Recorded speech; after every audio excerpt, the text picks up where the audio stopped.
Chapter 3. The Black Spot.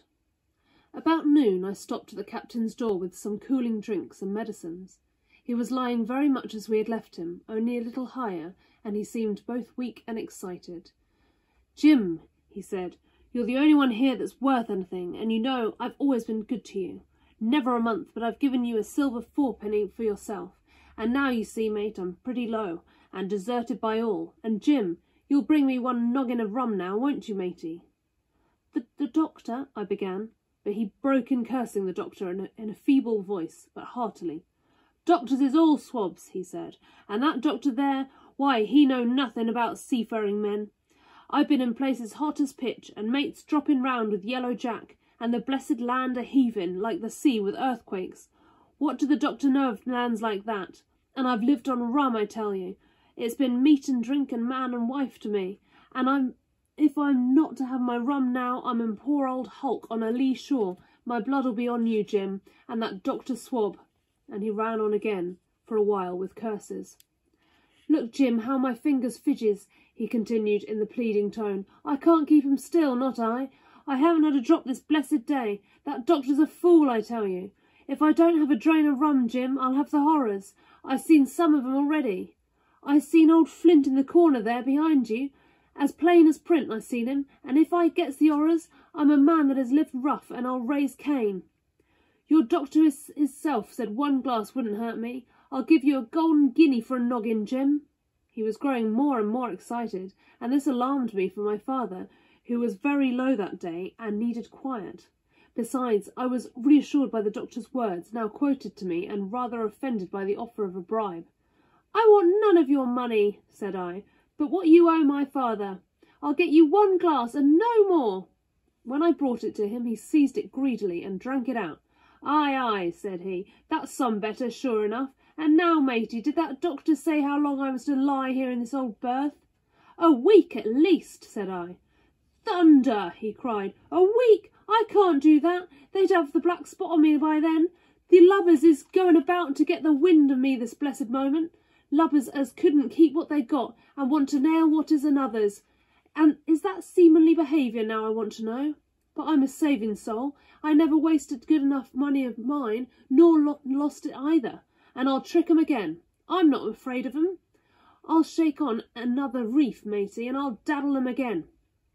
As he was thus speaking, he had risen from the bed with great difficulty, holding to my shoulder with a grip that almost made me cry out, and moving his legs like so much dead weight.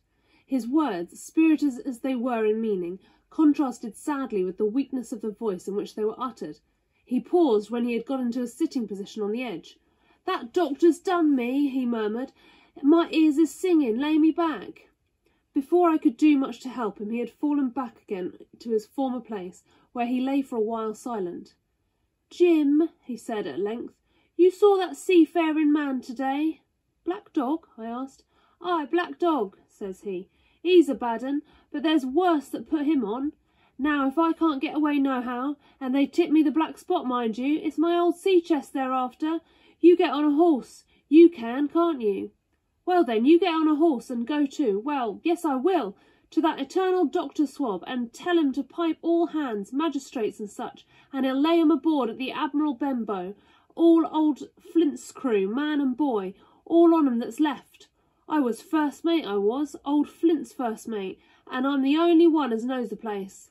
He gave it to me to Savannah, when he lay a-dying, like as if I was to know now, you see.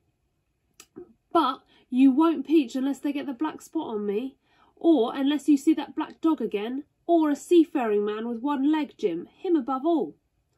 "But what is the black spot, Captain?" I asked. "That's a summons, mate. I'll tell you if they get that. But you keep your weather eye open, Jim, and I'll share with you equals, upon my honour." He wondered a little longer, his voice growing weaker, but soon after I had given him his medicine, which he took like a child, with the remark, "If I ever was seaman wanted drugs, it's me," he fell at last into a heavy, swoon-like sleep, in which I left him. What I should have done had all gone well I do not know. Probably I should have told the whole story to the doctor, for I was in mortal fear lest the captain should repent of his confessions and make an end of me. But as things fell out, My poor father died quite suddenly that evening, which put all other matters on one side. Our natural distress, the visits of the neighbours, the arranging of the funeral, and all the work of the inn to be carried on in the meanwhile, kept me so busy that I had scarcely time to think of the captain, far less to be afraid of him. He got downstairs next morning, to be sure, and had his meals as usual, though he ate little, and had more, I am afraid, than his usual supply of rum, for he helped himself out of the bar, scowling and blowing through his nose, and no one dared cross him.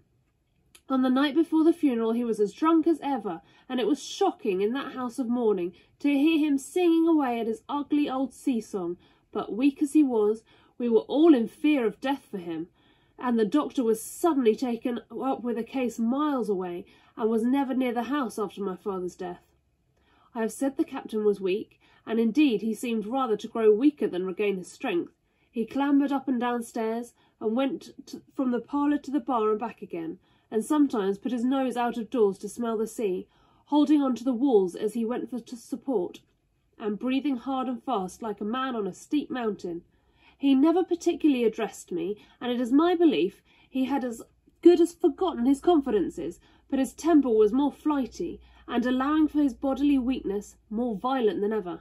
He had an alarming way now, when he was drunk, of drawing his cutlass and laying it bare before him on the table.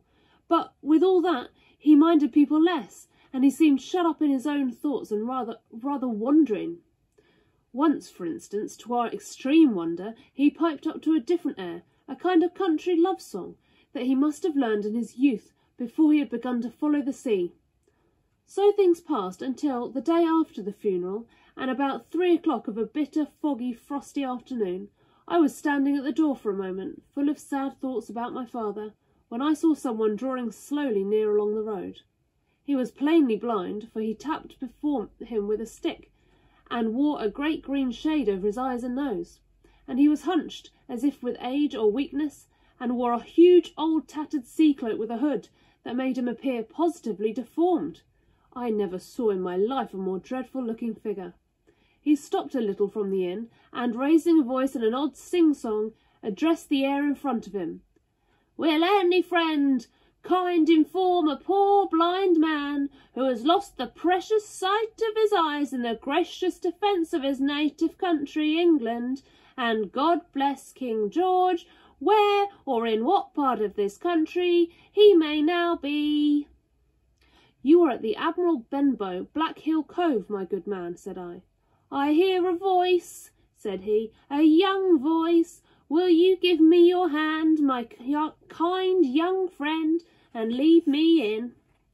I held out my hand, and the horrible, soft-spoken, eyeless creature gripped it in a moment like a vice. I was so much startled that I struggled to withdraw, but the blind man pulled me up close to him with a single action of his arm. "Now, boy," he said, "take me in to the captain." "Sir," said I, "upon my word I dare not." "Oh," he sneered, "that's it. Take me in straight, or I'll break your arm." And he gave it, as he spoke, a wrench that made me cry out. "Sir," said I, "it is for yourself I mean. The captain is not what he used to be. He sits with a drawn cutlass. Another gentleman—" "Come now, March," interrupted he, and I never heard a voice so cruel and cold and ugly as that blind man's. It cowed me more than the pain, and I began to obey him at once, walking straight in at the door and towards the parlour, where our sick old buccaneer was sitting, dazed with rum. The blind man clung close to me, holding me in iron fist, and leaning almost more of his weight on me than I could carry. "Lead me straight up to him, and when I am in view, cry out, 'Here's a friend for you, Bill.' If you don't, I'll do this." And with that he gave me a twitch that I thought would have made me faint. Between this and that I was so utterly afraid of the blind beggar that I forgot my terror of the captain, and as I opened the parlour door, cried out the words he had ordered in a trembling voice.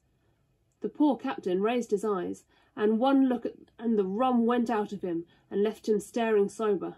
The expression on his face was not so much of terror as of mortal sickness. He made a movement to rise, but I do not believe he had enough force left in his body. "Now, Bill, sit where you are," said the beggar. "If I can't see, I can hear a finger stirring. Business is business. Hold out your right hand. Boy, take his right hand by the wrist and bring it near to my right." We both obeyed him to the letter, and I saw him pass something from the hollow of the hand that held his stick into the palm of the captain's, which closed upon it instantly. "And now that's done," said the blind man, and at the words he suddenly left hold of me, and with incredible accuracy and nimbleness skipped out of the parlour and into the road, where, as I still stood motionless, I could hear his stick go tap-tap-tapping into the distance. It was some time before either I or the captain seemed to gather our senses, but at length, and about at the same moment, I released his wrist, which I was still holding, and he drew in his hand and looked sharply into the palm. 10 o'clock, he cried. 6 hours. We'll do 'em yet. And he sprang to his feet. Even as he did so, he reeled, put his hand to his throat, stood swaying for a moment, and then, with a peculiar sound, fell from his whole height face foremost to the floor. I ran to him at once, calling to my mother, but haste was all in vain. The captain had been struck dead by thundering apoplexy. It is a curious thing to understand, for I had certainly never liked the man, though of late I had begun to pity him, but as soon as I saw he was dead, I burst into a flood of tears. It was the second death I had known, and the sorrow of the first was still fresh in my heart.